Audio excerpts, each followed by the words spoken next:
نبی پاک صلی اللہ علیہ وسلم کی حدیث ہے مسلم میں طبرانی میں، حضور نے فرمایا آؤ میں تمہیں پچھلے زمانے کے ایک ایماندار نوخیز ولی اللہ کی بات سناؤں۔ پچھلے زمانے حضور نے فرمایا پچھلے زمانے میں ایک بادشاہ جادو کے زور پہ حکومت کرتا تھا۔ جب وہ ایک جادوگر اس نے رکھا ہوا تھا تو جادوگر اس کو جادو بتاتا، وہ جادو کے زور پر حکومت کرتا۔ جادوگر بوڑھا ہو گیا تو کہنے لگا بادشاہ کوئی نوجوان میرے پاس بھیج دے، اب میں بوڑھا ہو گیا ہوں، میرا پتہ کوئی نہیں کب مر جاؤں۔ ایک نوجوان کی ڈیوٹی لگائی، بڑا زیرک سمجھدار، اپنے رعایا میں سے چن کے جو ذہین فطرت مزاج بچہ تھا وہ اس نے لگایا۔ اللہ کے محبوب علیہ الصلوۃ والسلام فرماتے ہیں بچہ جادو سیکھنے لگا، وقت گزرنے لگا۔ بچہ جب جادو سیکھنے جاتا تو رستے میں ایک راہب بھی تھا جو انجیل جانتا تھا، وہ اللہ اللہ سکھاتا، لوگوں کو حضرت عیسیٰ علیہ السلام کی تعلیمات سے آگاہ کرتا۔ اس نے دیکھا کہ یہاں بھی لوگ اکٹھے ہیں تو وہ بچہ اس راہب کے پاس بھی اٹھنے بیٹھنے لگا۔ اب جب اس کے ساتھ اس کی گفتگو بڑھنے لگی تو اس کو باتوں میں لذت آنے لگی۔ اس نے راہب نے پوچھا کہ تو کون ہے اور کس طرح سے آیا ہے، کیا تیرا معاملہ ہے؟ اس نے کہا جی میں جادو سیکھنے جاتا ہوں، آپ کی باتیں مجھے بڑی اچھی لگتی ہیں۔ اس نے کہا دین سیکھ، جادو سیکھنے والے کافر ہو جاتے ہیں، قرآن و حدیث سیکھنے والوں کو اللہ کامل ایمان عطا فرماتا ہے۔ فرمایا یہ سیکھ۔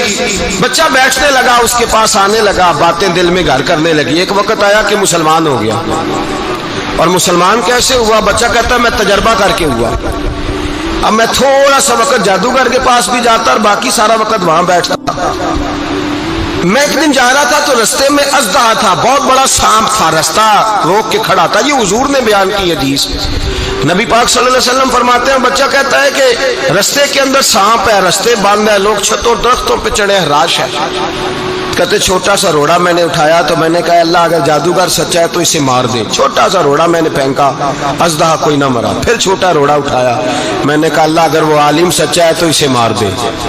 اب جب میں نے روڑا مارا تو اژدہا مر گیا۔ میرے اندر سے گواہی آئی نہیں دین کی باتیں سچی ہیں، نہیں قرآن کی باتیں اسلام سمجھانے کے لیے عرض کر رہا ہوں، اگرچہ اس دور میں انجیل تھی، اللہ رسول کی باتیں اچھی ہیں۔ کہتے میں مسلمان ہو گیا، اب میں نے راہب کے پاس ہی رہنا شروع کر دیا، جادوگر کے پاس چھوڑ دیا، اس بچے نے آنا۔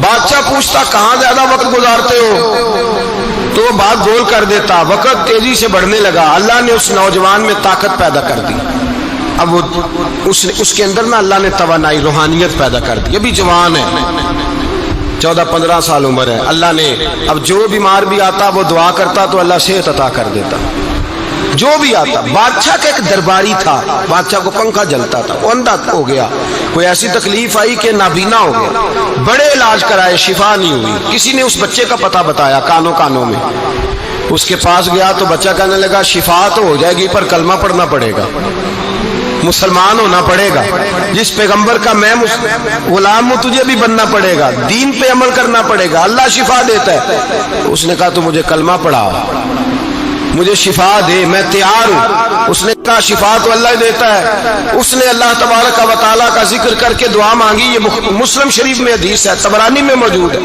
اللہ نے اسے شفا دی، اس نے کلمہ پڑھنا شروع کر دیا۔ یہاں ایک نقطہ لکھا ہے ہمارے علماء نے، کہتے ہیں جب اللہ ولایت عطا کرتا ہے نا تو یہ سفید بالوں والے کا حصہ نہیں ہوتی۔ اگر جوانی میں کوئی آدمی توبہ کر کے تصوف کے راستے پہ چلتا ہے تو سب سے زیادہ ولایت اللہ اسے عطا فرماتا ہے، سب سے زیادہ ولایت اس کے پاس ہوتی ہے۔ ابھی اس کے بال کالے ہیں، چڑھتی جوانی ہے، دعا کی تو اللہ نے، اور حدیث پاک میں موجود ہے کوڑے آتے تو شفا یاب ہو جاتے، اندھے آتے تو شفا یاب، برس والے آتے تو اللہ سے دے۔ جوان ہے، بادشاہ کے پاس وہ واپس گیا، وہ جو آدمی جس کی آنکھیں ٹھیک ہوئی تھی۔ بادشاہ نے پوچھا کہ کیسے شفا ملی؟ تو کہنے لگا میرے رب نے شفا دی ہے۔ بادشاہ سجدے کراتا تھا، اپنے آپ کو منواتا تھا، معاذ اللہ، کہنے لگا میرے علاوہ کون رب ہے؟ اس نے کہا وہی رب ہے جس نے تجھے پیدا کیا ہے، اور وہی رب ہے جس نے مجھے اندھے کو آنکھیں دی ہیں، وہی ہے میرا مالک۔ کہا اچھا تو مجھے نہیں مانتا؟ کہا نہیں میں اپنے رب کو مانتا ہوں۔ بادشاہ نے اسے سزا دی، ستایا، اس نے بچے کا پتہ بتایا، پر بچے کو بلا کے ستایا تو اس راہب کا پتہ بتایا، راہب بھی قتل ہو گیا، نابینا بھی قتل ہو گیا۔ بادشاہ نے کہا سپاہیوں سے اس بچے کو لے جاؤ اور پہاڑ کی چوٹی پہ جا کے نیچے پھینکو تاکہ مر جائے۔ بچہ پہاڑ کی چوٹی پہ گیا تو ہاتھ اٹھا کے کہنے لگا یا اللہ میرے لیے نہیں اپنے لیے، میرے لیے نہیں اپنے لیے انہیں اپنی قدرت کے جلوے دکھا، میرے لیے نہیں۔ اللہ کے بندے اپنی جان بچانے کی دعائیں نہیں مانگتے، اپنے لیے انہیں اپنی قدرت کے جلوے دکھا، یہ دعا مانگی۔ جتنے لوگ ساتھ آئے تھے وہ سارے زمین پہ گرے اور سب مر گئے، پہاڑ سے گر کے مر گئے۔ بچہ واپس سیدھا بادشاہ کے پاس کہنے لگا لو بھائی میرے رب نے مجھے بچا لیا ہے۔ جوان کا ایمان دیکھو، میرے رب نے مجھے، بولو میرے اللہ نے مجھے ایمان کی گواہی دے رہا ہے، میں بچ گیا ہوں، تو جھوٹا ہے، میرا رب سچا ہے۔ اس نے کہا لے جاؤ اس کو دریا میں، کشتی میں بٹھاؤ، بیچ دریا کے جا کے دھکا دے دو۔ بیٹھے کشتی میں، دریا کے بیچ گئے، اور جب جا کے وہاں اس کو دھکا دینے لگے تو اس نے کہا اللہ میرے لیے نہیں اپنے لیے انہیں اپنی قدرت کے جلوے دکھا۔ بس ایک طوفان سا آیا، جتنے سپاہی ساتھ آئے تھے ڈوب کے مر گئے۔ وہ بچہ اٹھا اور سیدھا پھر بادشاہ کے پاس، اسی کے پاس کہنے لگا لو بھائی میرے رب نے مجھے بچا لیا ہے، تیرے پاس آیا ہوں۔ وہ کہنے لگا تو کیا مصیبت میرے گلے پڑ گئی ہے، کیسے جان چھوٹے گی؟ تو بچہ کہنے لگا اگر تو مجھے باندھے درخت کے ساتھ اور سارے ملک کو بلائے، لوگوں کو اکٹھا کرے، پھر تو مجھے تیر مارنا، میں تجھے بتاؤں گا کیسے مارنا ہے، میں مر جاؤں گا۔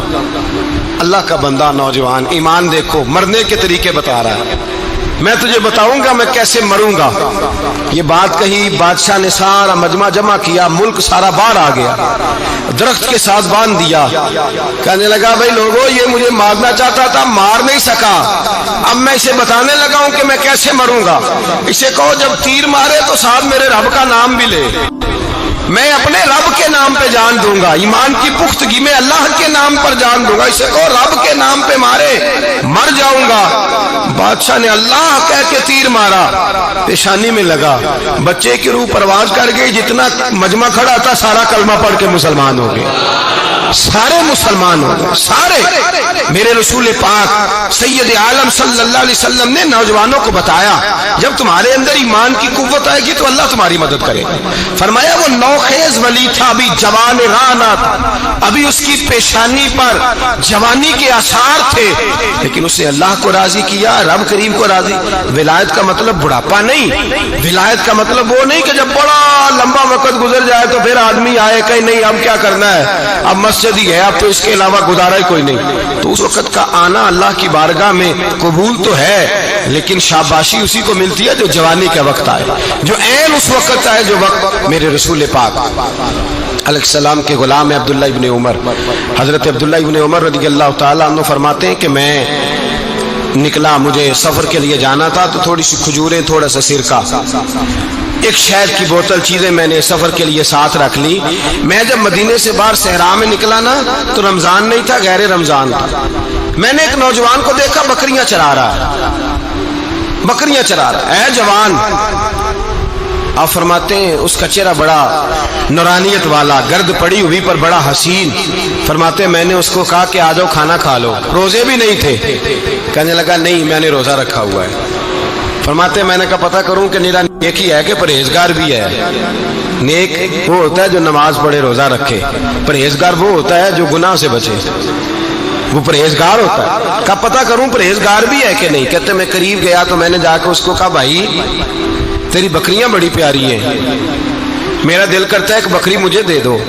کہتے وہ جوان، غربت بھی، پریشانی بھی، پر دامان توکل کی یہ خوبی ہے کہ اس پر پابند لگے ہوتے ہیں، دھبے نہیں ہوتے۔ غربت ہے، کہا جناب ایک بکری دے دو۔ کہنے لگا جناب بکریاں میری نہیں، بکریوں کا مالک کوئی اور ہے۔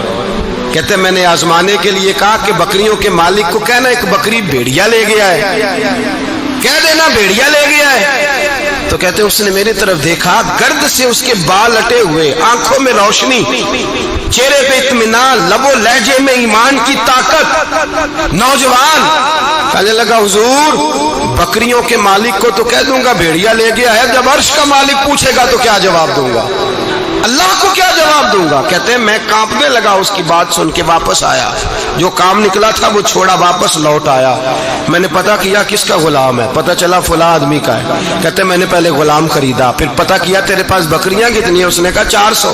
کہتے میں نے مالک سے ساری بکریاں خریدی، پھر غلام کو بلایا، پھر وہ بکریاں تحفے میں دی، تحفے میں۔ کہنے لگا حضور یہ سارا کچھ مجھے کیسے ملا؟ میں نے کہا تیرا ایمان بڑا پختہ تھا تو میرے رب نے تجھے انعام عطا فرمایا ہے۔